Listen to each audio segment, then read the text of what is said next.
একটা সময় ছিল যখন কৃষক জমি থেকে ধান কেটে বাড়িতে উঠানে নিয়ে আসতো, তারপরে হচ্ছে যে গরু দিয়ে অথবা হচ্ছে যে ওই যে মলন বলতো যেটাকে, ওটা দিয়ে ধান মাড়াই করা হতো। আর এখন দেখো আধুনিকতার ছোঁয়ায় কতটা উন্নত হয়েছে যে জমি থেকে ধান কাটা হয়ে যাচ্ছে মেশিন দিয়ে, এবং জমি থেকেই ধান মাড়ানো হয়ে যাচ্ছে, মানে খড় আলাদা হয়ে যাইতেছে আর ধান আলাদা হয়ে যাইতেছে। দেখো এটা দেখলেই খুব ভালো লাগতেছে। গ্রামের এরকম দৃশ্য আমি আমার ভিডিওতে তুলে ধরার চেষ্টা করছি, কারণ অনেকে আছে যে এগুলা কখনো দেখতে পায়নি। যারা দেখতে পাওনি তাদের জন্য, আর যারা দেখেছো যাদের কাছে ভালো লাগে তারা অবশ্যই সুন্দর সুন্দর কমেন্টস করে সাথে থাকবে। আর যারা কিছু লোক আছে ইগনোর করবে, এটা কোনো ব্যাপারই না। তো বন্ধুরা দেখো আমি অত কাছে যাচ্ছিলাম না কেন, কারণ এই মেশিনটায় ওই ধান মাড়ানোর সময় প্রচণ্ড শব্দ হয়, অত শব্দটা আমার ভালো লাগে না, এজন্য আমি একটু দূরে ছিলাম। আর আমার ক্যামেরাম্যানও আরও একটু দূরে ছিল, ও অনেক ভয় পায়। আমি বলছি একদম ভয় নাই, কাছে চলে আসো। দেখো খড়গুলো আলাদা হয়ে অন্য দূরে একটু চলে যাইতেছে আর ধানগুলো কাছে থাকতেছে। দেখলেই 10 মিনিটের ভিতরেই ভাঙানো হয়ে গেছে, বুঝছো? মানে 10 মিনিটের ভিতরেই খড় থেকে ধান আলাদা হয়ে গেছে, খড় আলাদা হয়ে গেছে। মানে আধুনিক যন্ত্রপাতি দ্বারা কত কিছু করা সম্ভব বলো।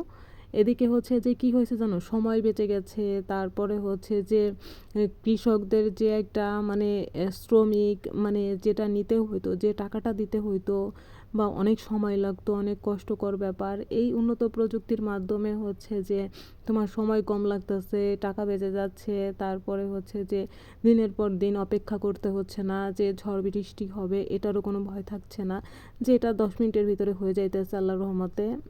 দিন যত যাচ্ছে আরও বেশি আধুনিকতার ছোঁয়া হচ্ছে যে গ্রাম অঞ্চলে পৌঁছে যাচ্ছে। এটা খুবই একটা ভালো দিক, দেখলেই ভালো লাগতেছে, শান্তি শান্তি লাগতেছে। দেখো ধানগুলা কত ধান একসঙ্গে, ক্যামেরায়ও তো বোঝা যাচ্ছে না, তো এই সরাসরি কাছে আসলে বোঝা যাবে যে এখানে অনেক ধান হয়ে গেছে। আর এদিকে হচ্ছে যে দেখো খড়গুলো আলাদা হয়ে কত দূরে ছড়িয়ে পড়েছে, দেখলেই খুব ভালো লাগতেছে। আমার তো এরকম জিনিসগুলো দেখতে খুবই ভালো লাগে। কার কার ভালো লাগে, কে কে পছন্দ করেছো অবশ্যই অবশ্যই কমেন্টে জানাবা, ঠিক আছে?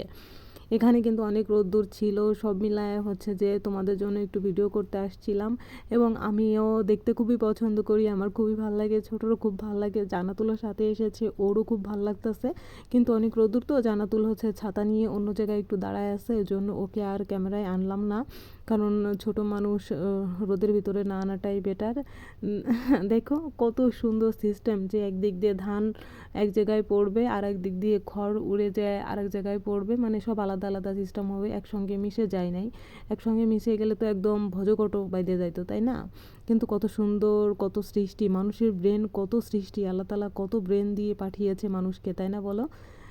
আমি এখানে জিজ্ঞাসা করতেছিলাম যে বেশি সময় তো লাগে না, বলে কি যে হ্যাঁ বেশি সময় লাগে না, অনেক ধানই হোক না, আধা ঘন্টা 1 ঘন্টার ভিতরেই কমপ্লিট হয়ে যায়, অত বেশি সময় লাগে না। এই মেশিন খুবই ফাস্ট, অনেক দ্রুত কাজ করে, খুবই ভালো। তো বন্ধুরা আমার এই ভিডিওটা তোমাদের কাছে কেমন লেগেছে, যদি ভালো লেগে থাকে অবশ্যই লাইক, ফলো, কমেন্ট, শেয়ার করে সাথে থাকবা। টাটা, আল্লাহ হাফেজ। নতুন ভিডিও দেখার আমন্ত্রণ।